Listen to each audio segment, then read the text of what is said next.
بسم اللہ الرحمن الرحیم۔ پیارے دوستو، ہمارے چینل پر ایک اور نئی ویڈیو کے ساتھ حاضر ہیں۔ ویڈیو کو آخر تک دیکھیے گا۔ آج کا ہمارا ٹاپک رسول اکرم صلی اللہ علیہ وسلم کی صداقت و امانت ہے۔ ہمارے پیارے رسول حضرت محمد مصطفیٰ صلی اللہ علیہ وسلم کی ذات تمام خوبیوں کا مجموعہ تھی۔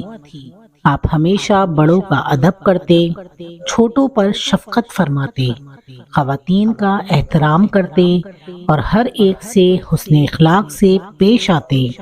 آپ کی صداقت و امانت کو مکے کے سب لوگ مانتے تھے، اس لیے آپ کو صادق اور امین کے نام سے پکارتے تھے۔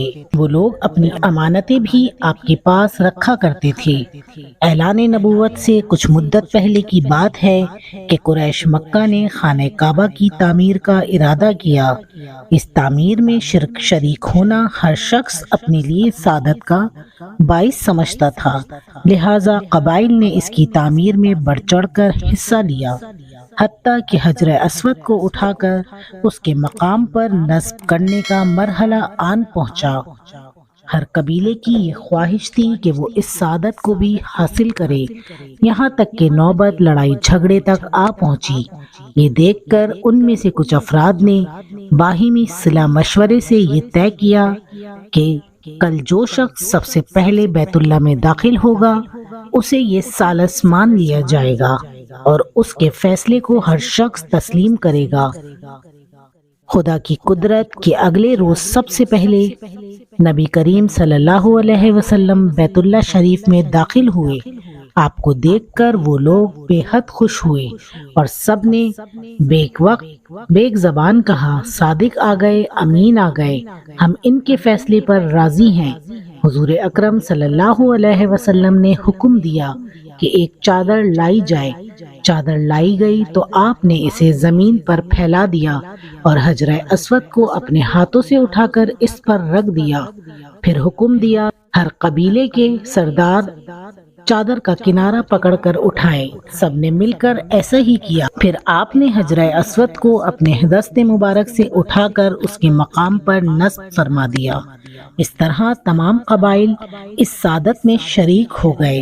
حضور پاک نے زندگی کے ہر معاملے میں صداقت و امانت کی اعلیٰ مثالیں قائم کی۔ آپ نے نوجوانی میں تجارت بھی فرمائی۔ ایک مرتبہ حضرت خدیجہ رضی اللہ تعالی عنہا نے اپنا مال تجارت کی غرض سے آپ کے سپرد کیا اور اپنا ایک تجربے کار غلام بھی جس کا نام میسرہ تھا آپ کے ہمراہ کر دیا۔ انہوں نے اس غلام کو یہ ہدایت بھی کی کہ اس سفر کے دوران آپ کی تمام باتیں انہیں آ کر بتائے۔ اس دوران میسرہ نے تجارت کے سلسلے میں آپ کی صداقت اور دیانت کو دیکھا اور واپس آ کر حضرت خدیجہ رضی اللہ تعالی عنہا سے اس کا ذکر کیا۔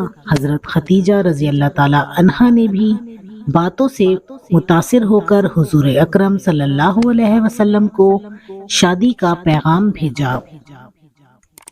پیارے دوستو، امید کرتی ہوں آپ کو ہماری یہ ویڈیو پسند آئی ہوگی۔ اگر آپ ہمارے چینل پر نئے ہیں تو پلیز چینل کو لائک، شیئر اور سبسکرائب ضرور کریں۔ اپنا بہت خیال رکھیے گا۔ اللہ حافظ۔